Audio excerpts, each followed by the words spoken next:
What's up guys, welcome to the Indie Auto Vlogger YouTube channel, and today we're going to take a look at the top 5 SUVs of 2021. Now I selected these SUVs for a number of reasons, but the key factor was that they are all new segments for the manufacturers and open all sorts of new doors for the future of their vehicle lineups. Now, before we get started, I want to say thanks for stopping by, and don't forget to subscribe if you like the content. Now, I don't think this article would be fair without including one of the most anticipated SUV releases of probably the past decade. That's right, we're talking about the Ford Bronco. From everything I have seen, Ford has delivered on the nostalgia from the original Bronco, produced from 1966 to 1977. The Bronco comes in both 2-door and 4-door options and makes available 2 highly capable 4-wheel drive systems.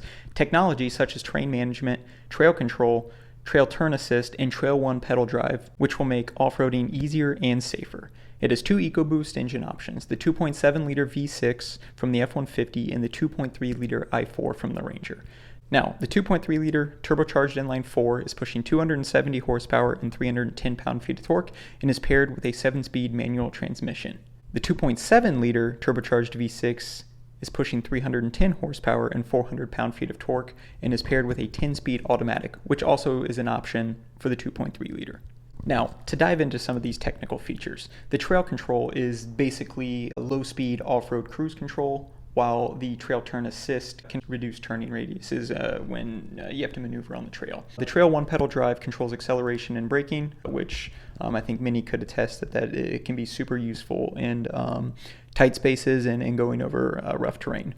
The terrain management system has GOAT, which stands for Goes Over Any Terrain Modes that you can select for whatever terrain you're on, such as sand, gravel, etc. In addition, there's a 360-degree camera that includes off-road spotter views that essentially captures what's near the tires. Now, the best thing about this vehicle is it is a direct jab at the Jeep Wrangler. That's right.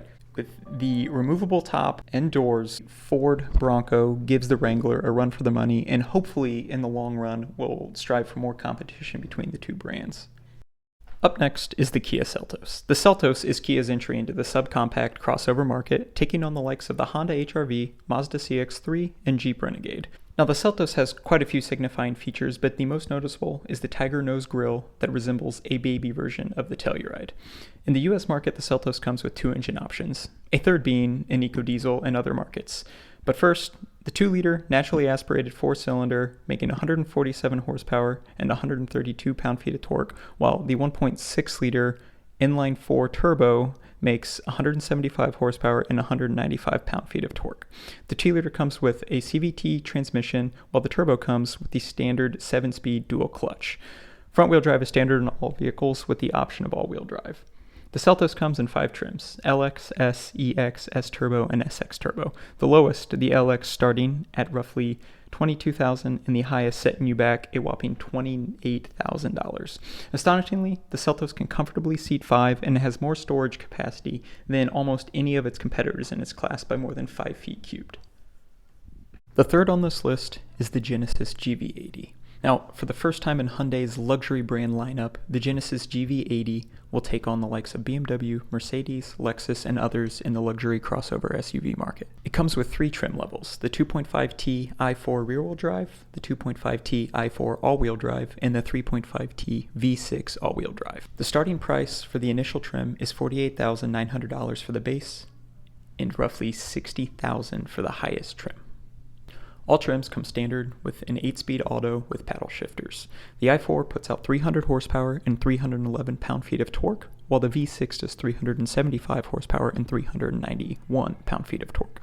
Fuel economy is pretty similar, with the i4 coming out slightly more efficient, of course, at 21 city and 25 highway, while the V6 comes at 18 city and 23 highway. From a luxury perspective, the GV80 looks to be a solid contender with great aesthetic appeal while offering a superb comfort. I want to take a pause real quick and ask you to hit that subscribe button if you like the content you see, or at the very least, hit that like. It really helps me keep producing the content that you're seeing here and allows me to know if this is the right way to go. As always, thanks. Now let's get back into the video. So the next 2, and I guess the last 2 on this list, are firsts in their own right for these manufacturers in an industry that's becoming so popular in being pressed upon by the environmental changes and just from general popularity within the public. All right, and I'm sure you guessed it. The segment I was talking about is electric vehicles. Coming first is the Ford Mach-E, which has to make this list in an industry where electric is becoming the staple. The Mach-E is Ford's first full electric vehicle, and this 5-seat crossover SUV looks good. The key aspect of the Mach-E is the appeal it gets from the Mustang heritage, yet comfortably fits the whole family. The vehicle comes in 5 different trim levels: Select, Premium, First Edition, California Route 1, and GT. Now with the GT, there is an additional performance package that provides some pretty cool capabilities. Now, the lowest having a range of 230 miles, while the California Route 1 is estimated to make 305 miles on a single charge. The GT, of course, is the performance model and will land somewhere in the middle. The horsepower ratings vary across the models, starting at 260 with the Select rear-wheel drive trim and advancing up to 480 horsepower in the GT with a solid 3.8 second 0 to 60 time. Now, Ford claims that by adding the performance package to the GT, you can drop that to 3.5 0 to 60 time. All in all, this vehicle looks great, stunning, and I can't wait to see these things on the road and potentially get the full video out for you guys.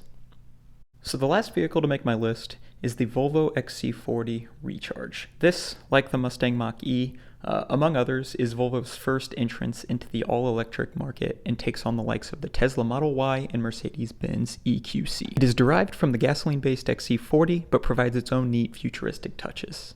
So the Recharge has a current estimated range of about 200-ish miles, which puts it well below the Tesla Model Y, which comes in around 300 miles, and is comparable to what we know so far on the Mercedes EQC. Recharge will have 402 horsepower and 486 pound-feet of torque and can do 0 to 60 in 4.7 seconds, which is still pretty impressive for a 4,700 pound vehicle. Now the Recharge will start at about $54,000, and I'm sure with all of the add-ons and features you could push this well into the 70Ks. Interior-wise, the XC40 has not drifted far from the gas-based counterpart, continuing with the minimalist design, leaving those already familiar with Volvo pleasantly surprised. It sports a 12.3-inch center touchscreen that has already existed within the Volvo lineup, with the one difference being a new Google-based infotainment system. All in all, I love the looks of the vehicle, and like I said before, I hope to be able to do a review on this one in the coming months or within the year. As always, I want to say thanks for stopping by. If you enjoyed the content, don't forget to give the video a like and click subscribe. Stay safe and have a great day.